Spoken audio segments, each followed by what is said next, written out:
নমস্কার। Messi episode নিয়ে এই গরিব নীলাঞ্জন দামের আর দুটি কথা ভিডিও আকারে।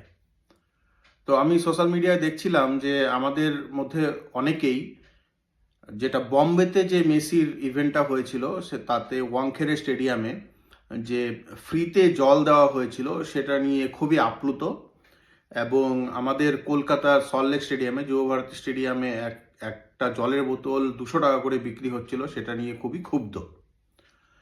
তো তাদের অবগতির জন্য আমার মনে হলো যে it is purely from my professional ethics, যেহেতু আমি এই প্রফেশনে আছি, আমার মনে হলো এটা সবার জানা উচিত যে সল্টলেক স্টেডিয়াম বা যুবভারতী ক্রীড়াঙ্গন তার কিন্তু কন্ট্রোল হলো রাজ্য সরকারের কাছে এবং রাজ্য সরকারের ক্রীড়া দপ্তরের কাছে। হোয়ারএজ সেটা ওয়াংখেড়ে স্টেডিয়াম বলুন, ক্রিকেটের স্টেডিয়াম যতগুলোই আছে, ওয়াংখেড়ে স্টেডিয়াম মানে অ্যাফিলিয়েটেড স্টেডিয়াম, ওয়াংখেড়ে স্টেডিয়াম বা আমাদের কলকাতা ইডেন গার্ডেন, এগুলো কিন্তু কোনোটাই সরাসরি রাজ্য সরকার দ্বারা নিয়ন্ত্রিত নয়। তাই যুবভারতী স্টেডিয়ামে যদি একটা গাছের পাতাও নড়ে, তার জন্য সম্পূর্ণ দায় দায়িত্ব কিন্তু বর্তায় রাজ্য সরকারের ক্রীড়া দপ্তরের উপরে। এবং উল্টো দিকে যদি ওয়াংখেড়ে স্টেডিয়ামই হোক বা আমাদের ইডেন গার্ডেন হোক, সেখানকার যাই হবে না কেন অপারেশনাল দায় দায়িত্ব সমস্ত কিছু বা সমস্ত ডিসিশন সেটা কিন্তু নেয় সিএবি কর্তৃপক্ষ, যারা কিন্তু রাজ্য সরকারের প্রতি দায়বদ্ধ নয়। এবং এই ফ্রি জল বন্টন নিয়ে একটা কথা আমি জানাতে চাই যে এই যে ফ্রি ওয়াটার খাবার জল, সেটা কিন্তু ক্রিকেট স্টেডিয়ামে প্রথম নয়। এবং গত বিশ্বকাপ ভারতবর্ষে ইন্ডিয়াতে যে লাস্ট 50 ওভারের যে বিশ্বকাপ ওয়ানডে ওয়ার্ল্ড কাপ হয়েছিল 2023-এ নভেম্বর মানে সেপ্টেম্বর থেকে নভেম্বর অবধি যে ওয়ার্ল্ড কাপ হয়েছিল, সেখানে ইডেন গার্ডেনে যতগুলো খেলা হয়েছিল সবগুলো খেলাতেই কিন্তু সিএবি ক্রিকেট অ্যাসোসিয়েশন অফ বেঙ্গলের তরফ থেকে ফ্রি জল সমস্ত দর্শকদের জন্য কিন্তু ছিল।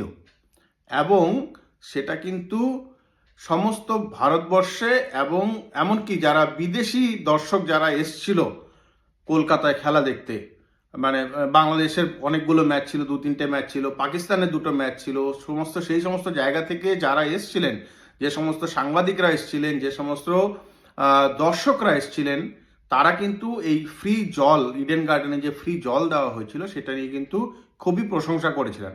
হ্যাঁ, এটাও সত্যি যে শুধুমাত্র ইডেনে নয়, ভারতবর্ষের মোটামুটি সবগুলো স্টেডিয়ামেই ফ্রি জল দেওয়া হয়েছিল।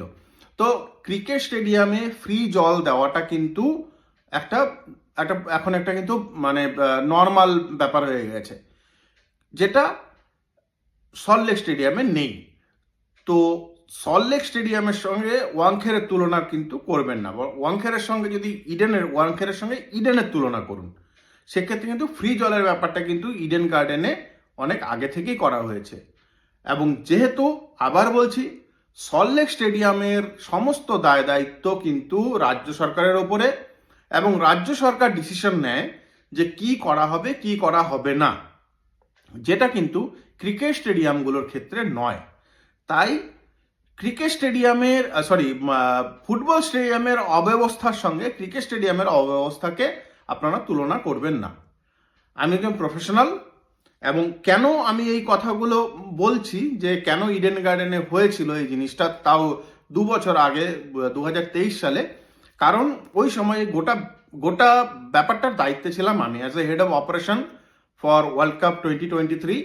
আমি গোটা ব্যাপারটা লিড করছিলাম। তাই আমার মনে হলো এটা আপনাদেরকে জানানো উচিত যে ফ্রি জল, free water, free drinking water, এটা কিন্তু nothing new in a cricket stadium. তো ওয়াংখেড়েতে যেটা দেওয়া হয়েছিল সেটা কিন্তু ইডেন গার্ডেনে 2023 সালে দেওয়া হয়েছিল।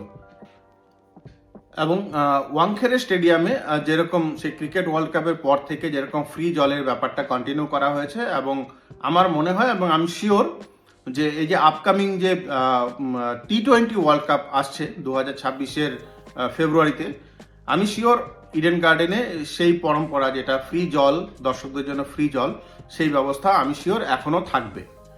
আপনাদের যার যার নিজস্ব এজেন্ডা থাকতেই পারে, ক্রিকেট অ্যাসোসিয়েশন অফ বেঙ্গল যারা চালায় তাদের এগেনস্টে, তাদেরকে পছন্দ নাও হতে পারে, কিন্তু যেটা সত্যি, যেটা ভালো কাজ, সেটা কিন্তু আমি বলবোই।